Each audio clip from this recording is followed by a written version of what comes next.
ফরিদপুরে প্রতিবেশীর বাড়িতে খাবার দিতে গিয়ে ধর্ষণের শিকার হয়েছে দ্বিতীয় শ্রেণীর এক শিক্ষার্থী। সোমবার দুপুরে ভাঙ্গা উপজেলার হরুপদিয়া গ্রামের দেলোয়ার মোল্লার বাড়িতে যায় ওই শিশু।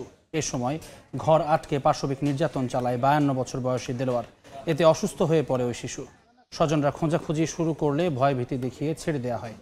পরদিন এ বিষয়ে জানাজানি হলে গ্রামের প্রভাবশালীরা মীমাংসার কথা বলে এবং হাসপাতালে নিতে বাধা দেয়। খবর পেয়ে হরুপদিয়া গ্রামের আসলে পালিয়ে যায় দেলোয়ার মোল্লা ও তার স্বজনরা। তাদের গ্রেফতারে অভিযান চলছে বলে জানিয়েছে পুলিশ।